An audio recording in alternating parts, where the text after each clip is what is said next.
I'm in the country with the most unicorn companies per capita in the world. The building right behind me is the headquarters of the ride-sharing company Bolt, giving Uber a run for its money. And the one behind it is the offices of TransferWise, now Wise. These are two of 10 unicorns founded right here in Estonia. In A Theory of Everyone, I discuss how Estonia embodies so many elements of a collective brain approach to innovation and cultural evolution, including most of what I call the Compass Innovation Framework. In 1991, after the Soviet period, half the country didn't have a telephone. But just 10 years later, by 2001, all schools were internet connected and all students had access to a computer.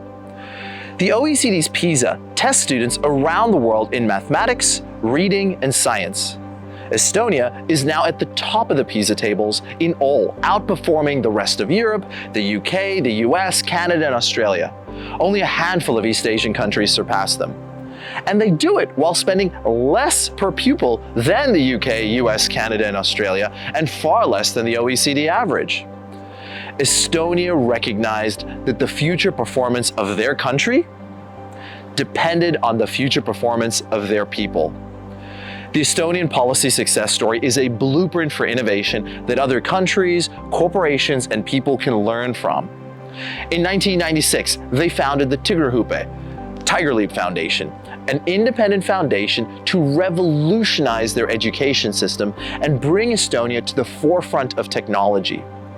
It was through Tiger Leap that Estonia was connected to the rest of the world's collective brain, that curricula were changed, encouraging and teaching students how to learn through the internet. The teachers were trained in technology and were encouraged to seek out the best ideas from around the world and from each other. The platform School Life was launched to create a teacher collective brain where teachers could share ideas, resources, and course materials. Plagiarism is bad, particularly in school, except when it comes to policy, where we should be plagiarizing what works elsewhere a lot more than we do. How did Estonia do it? Rather than top-down governmental control, Estonia has radical decentralization where municipalities and schools have autonomy.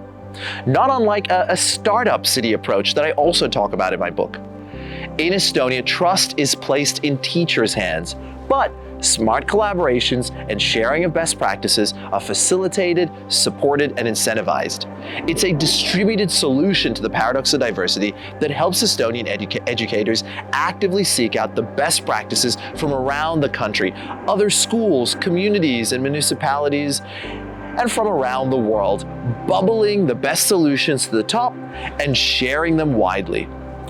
Teachers are incentivized to share their knowledge, and the best are given opportunities to travel and learn from other teachers and education systems elsewhere.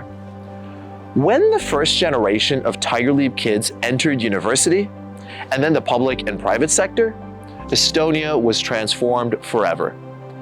Estonia has continued to improve and innovate, offering opportunities for radical revolutions not only in education, but in governance, healthcare, and every other aspect of Estonian society. In 2012, it was the first country to start teaching programming and algorithms in primary school to 6-year-olds, reading, writing, arithmetic, and algorithms. Students are even taught concepts from computer science, such as Scrum and Agile methodologies for their everyday lives.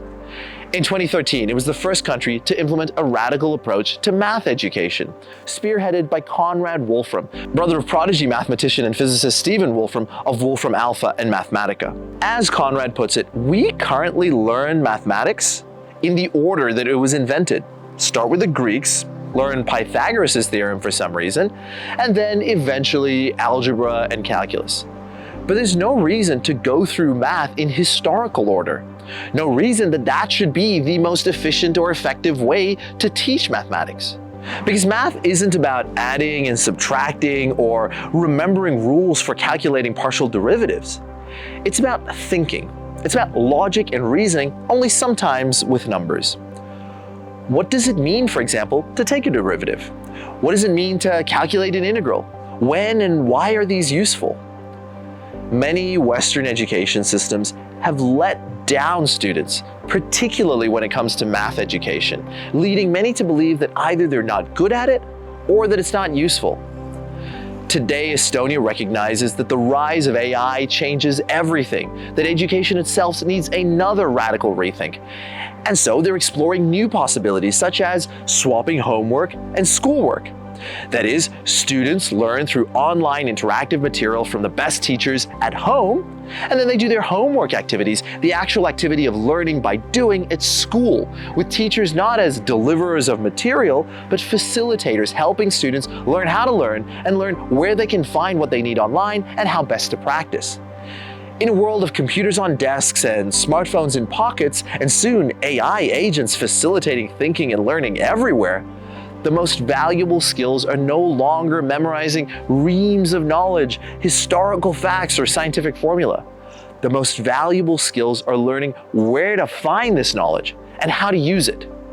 Kids need to learn how to learn. Kids need to learn how to seek out the most valuable information past a cacophony of noise in a world filled with information. They need to learn how to focus in a distracting world. And we all need to learn how to put what we already know to use as soon as possible for the highest return with the most real-world relevance. Estonia is setting itself up to continue punching above its weight. This country, like all countries, has its problems, but it embodies a central message in a theory of everyone. We're often not good at designing efficient institutions and figuring out the best solutions, but we do know how to design efficiently evolving institutions that find those solutions and bubble them to the top. We can create a startup-like ecosystem for all aspects of our lives that prevent us from being trapped by history and by decisions made long ago. Estonia's success so far is a lesson to us all.